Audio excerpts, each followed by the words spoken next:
As we've been discussing as a class, the three topics listed here, industrialization, urbanization, and immigration, really combined together to change the American nation in the late 1800s and early 1900s. These three things could be flipped around in almost any order. It doesn't really matter. They all have significance and certain weight. Without industrialization, which means the rise of businesses and factories, there wouldn't be a need for the rise of cities. Without that, there wouldn't be a need for all the immigrants. Those two things combined could, mean anything. Any combination of these things can go in any order. You could say that because of the mass number of immigrants, then businesses were able to thrive, which involved more industrialization, and urbanization would therefore increase because they needed places to live. So you could kind of flip the script in any direction with these things. But really, in the late 1800s to the early 1900s, the American landscape was changing drastically. If you can remember from a few weeks ago, we talked about how there were new reasons for economic growth.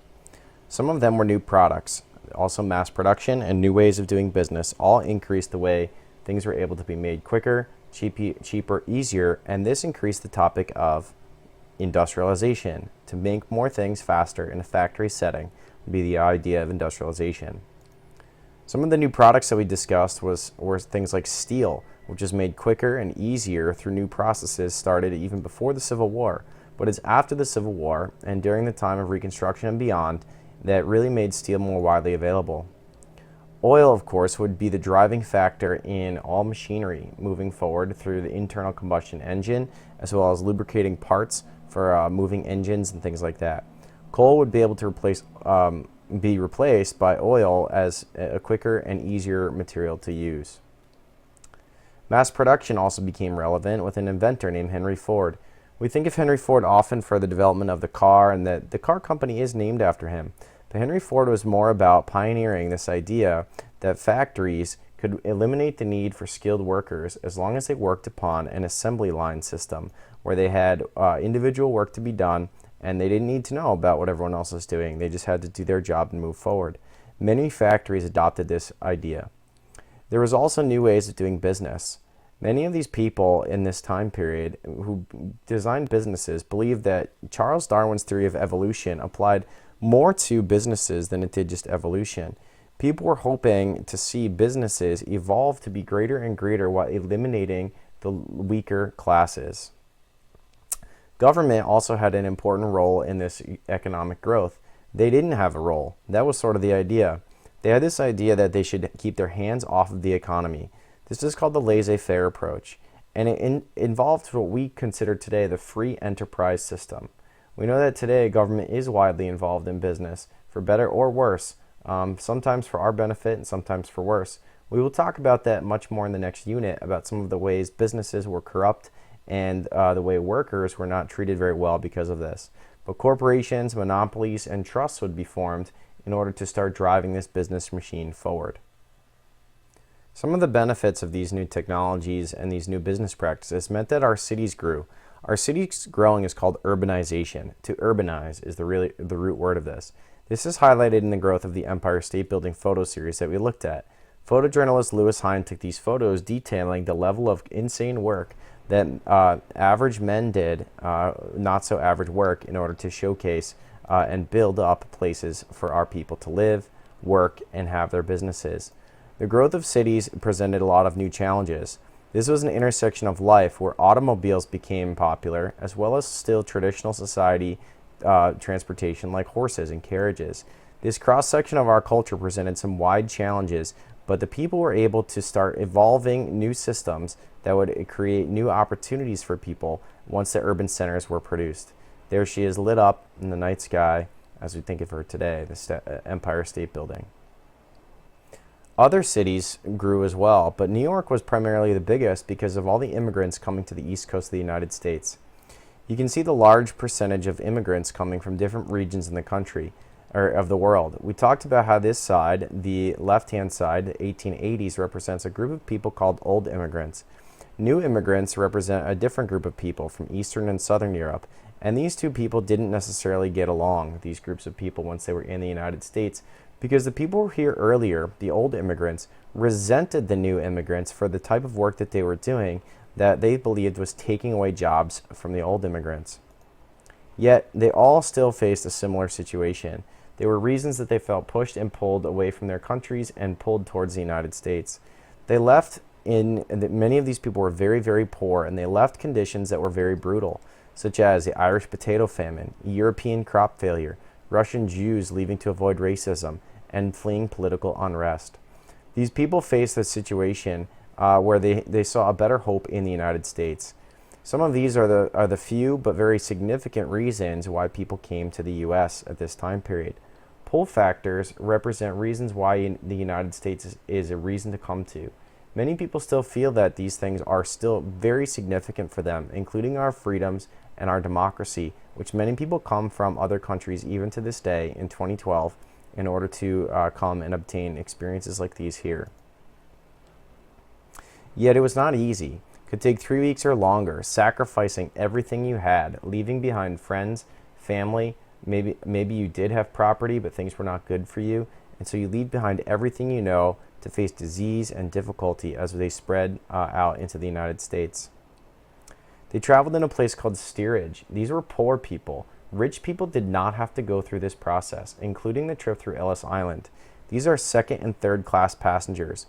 First class passengers would be treated like royalty and welcomed into the country easily without the hassle of going through Ellis Island. They saw the beautiful Statue of Liberty welcoming them into our country. The Statue of Liberty represents just that, liberty, freedom, and she shares that with the people.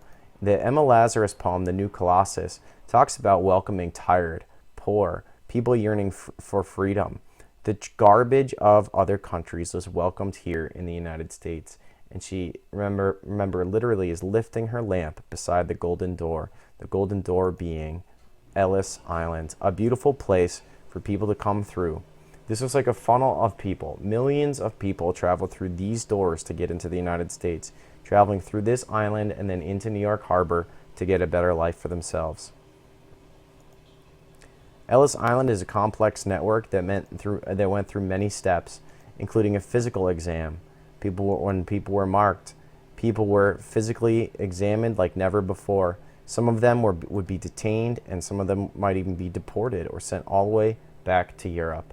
I can't even imagine the life choices that would have to be made there. The legal inspections would be very difficult. Remember, the one thing that they could not do was have a job ahead of time. If they said that they did have a job waiting for them, they could be immediately deported and sent back to their home country. If they made it through, there was an opportunity for them to buy train tickets. Many of them couldn't, though, and that's one of the reasons why New York City became quickly one of the most populated cities in our world.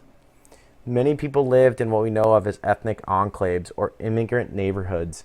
These immigrant neighborhoods are represented today in the categories of Little Italy and Chinatown, and the places where you can go and get different cultural connections in the cities of our nation. There were reasons for this, and 2/3 of them stayed in cities. People were desiring this idea of feeling welcomed in a new country because there was people who were similar to them in language and customs, holidays, and all sorts of different varieties of things. Yet there were some problems with that.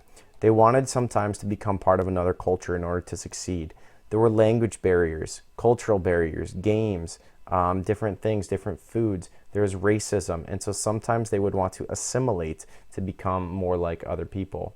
The downfall with assimilation, of course, is if they were to lose their background, if they were to stop speaking the language, to stop being a part of those cultures, and to just totally absorb another culture, would make them really sort of lose part of their identity.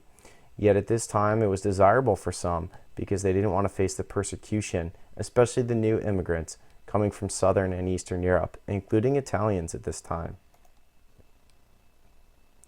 The conditions that they had to live in were not very good.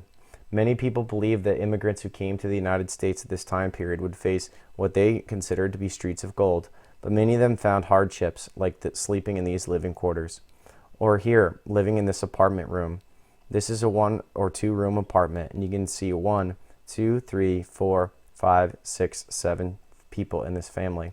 And I don't know about you, but over here on the left I see a stove, and then I see a crib about maybe 5 feet from that stove.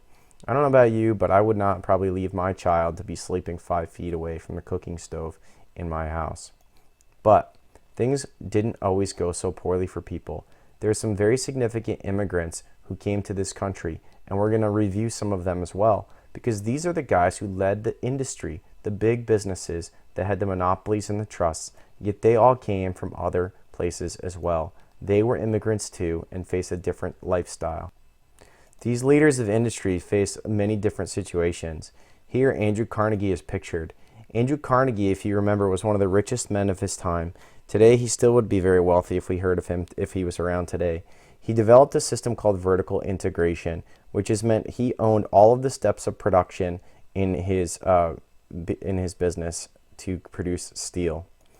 John Rockefeller would become one of the richest men of all time as well. He was in the oil industry, and his company called Standard Oil Trust became one of the most ruthless companies because it would eliminate competition. He originally started as just a small worker, and he bought an oil company and began crushing his competition by lowering his prices. Cornelius Vanderbilt, pictured here with some awesome facial hair, was ahead of the railroad industry. He and some others like George Pullman were able to consolidate the railroad industry, to gain investors, and to sponsor some different experiences in the country, to be able to eliminate his competition as well. These people started as very poor people, a ferry boy, school dropout, to run a steamship, and then to be one of the richest men in American history is a crazy experience for him. Many of them were bankrolled by a person named J.P. Morgan. John Pierpont Morgan invested in businesses to help them grow stronger. All of these men came from humble beginnings, and they started to open up background experiences for many other people. Their jobs opened up businesses for others, who in turn then were employed and allowed other immigrants to get work as well.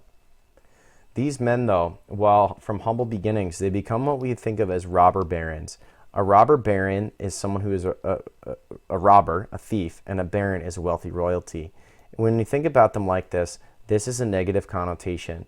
They really did eliminate their competition, which put people out of business and made them shut their doors. However, one of the interesting things about them is that they began to believe in the idea of philanthropy, to give back money, goods, time, or effort to support charitable cause over an extended period of time. That's why when you think about people like Andrew Carnegie or John Rockefeller, you can often think about their businesses and their things that they've left behind, like Rockefeller Center or Carnegie Hall. These things are significant for America to think about and to understand that people do give back when they see opportunity there for them. The idea of philanthropy was really outlined well in Andrew Carnegie's paper called The Gospel of Wealth, where he said, "I started life as a poor man and I wish to end it that way." He was both hated and loved because he eliminated competition, but yet he gave back to society. They donated much wealth to many places. Here is the Gospel of Wealth. In fact, he talks about it a lot as a religious connotation, the gospel. Man does not live by bread alone.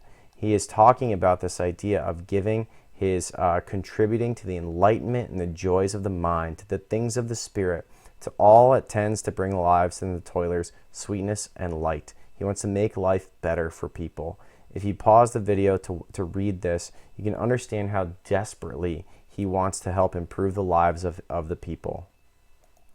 There are modern day philanthropists as well. This is Bill Gates, not my dad. Bill Gates is one of the richest men in our time.